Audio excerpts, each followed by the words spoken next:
as cameras captured viral moments that raised questions about policing and race, the deaths of black people, the cries for justice, the names that sparked movements. In 2012, 17-year-old Trayvon Martin walks into a 7-Eleven in Sanford, Florida. He grabs a bag of Skittles and a can of Arizona iced tea, wearing a dark gray hoodie that would become a symbol to many. As Martin walks home, he encounters George Zimmerman, a neighborhood watch volunteer who has already called 911 to report Martin's movements, even though the teen had done nothing wrong. Something wrong with him. He's going to check me out. He's got something in his hand. Minutes later, after a fight between the two, George Zimmerman shoots and kills Trayvon Martin. Zimmerman charged with murder, but a jury finds him not guilty. His death and acquittal sparked national outrage, and a movement is born. Trayvon was a people's person. Yeah. He didn't deserve to die. Yeah. And I pledge I will not let my son die in vain. July 2014, 43-year-old Erick Garner, a father of 6, is allegedly selling loose cigarettes illegally on Staten Island in New York. Officers surround him to make an arrest. I'm minding my business, please just leave me alone. Officer Daniel Pantaleo is seen wrapping an arm around Gardner's neck before pulling him down to the ground. As Pantaleo forces Gardner's head into the sidewalk, Gardner is saying, he dies shortly afterward.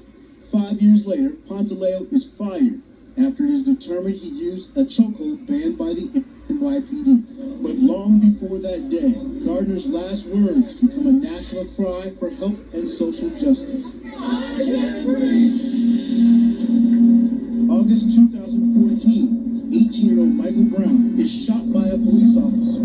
His death sparks days of protests and riots in the city of Ferguson, Missouri. While the city burns, two narratives emerge. One that Brown was unarmed and surrendering when he was shot. The other story from Officer Darren Wilson is that Brown was told to get out of the street, and during a confrontation, the teen tried taking his gun. The officer says he feared for his life when he shot and killed Brown. This time, the cry is the chant, "Hands up, don't shoot." As thousands pour into the streets to demand justice, the officer is not charged.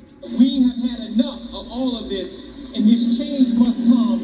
In October 2014, Laquan McDonald, a black teenager, is killed by police in Chicago, shot 16 times by an officer who'd arrived at the scene seconds before. Though the officer claimed self-defense, since McDonald had a knife, an autopsy shows some of the shots entered McDonald's back while he was turned away. The incident sparks protests in Chicago when police dashcam video is released more than a year later. The officer, Jason Van Dyke, is found guilty of murder. 16 shots in a cover. There's a guy there with a pistol. You know, saw his face. He's like pointing at everybody. November 2014, 12-year-old Tamir Rice is playing with a toy gun at a park in Cleveland, Ohio, when officers are called. An officer shoots Rice seconds after arriving. The grand jury declines to indict the officer, with the prosecutor saying the evidence did not indicate criminal misconduct by police. In April of 2015, North Charleston, South Carolina, Walter Scot was pulled over for a broken brake light. An eyewitness captured the tragic outcome. Walter Scot was shot and killed by Officer Michael Slager, who was later convicted and sentenced to 20 years for murder.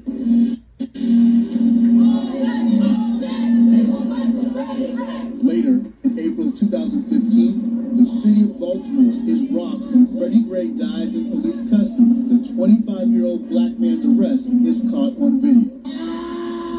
The Baltimore Police Department charges Gray for possessing a knife. After being transported in a police van, Gray falls into a coma and is taken to the hospital, where he dies later of a spinal injury. Over the next few days, the city is brought to its knees, with residents demanding to know what happened to Gray. None of the officers involved in Gray's arrest were convicted.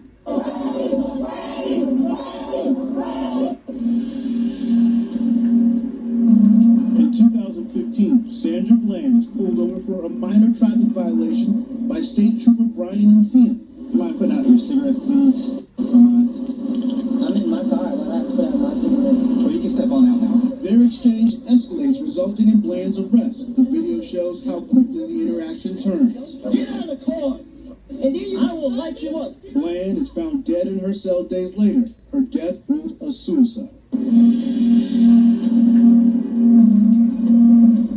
Told him not to reach for it. I told him to get his head out. In July of 2016, Olando Csatillo gets pulled over. His girlfriend, Diamond Reynolds, and her 4-year-old daughter are in the car when she starts using her phone to live stream the interaction. Officer Geronimo Yanez opens fire, killing Olando. Oh my God, please don't tell me he's dead. The community rallies behind the Csatillo family, beloved school cafeteria supervisor.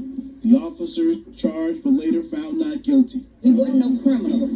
My baby was a good man, a good, hard-working man. Then another tragedy in September 2018 unfolds in Dallas.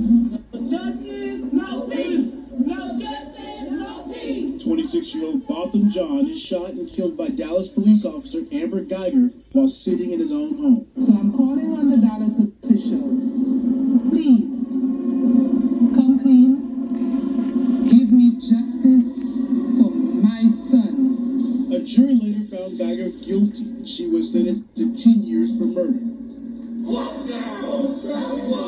In March of 2020, Breonna Taylor, an EMT, and her boyfriend Kenneth Walker are in her apartment in Louisville, Kentucky, when just before 1 a.m., 3 plainclothes officers arrived to execute a search warrant in a drug case. Taylor and her boyfriend think someone is breaking in when police kick down the door. Kenneth Walker grabs his legal firearm and starts shooting, hitting one officer in the leg. Officer, you counter rifle, fire, officer down. Officers returned more than 20 rounds, killing Breonna Taylor.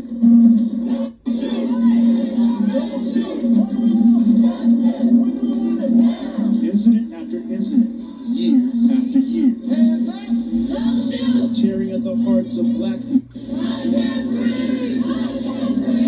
as they look for a balance from the justice system. The stories, the names, well known,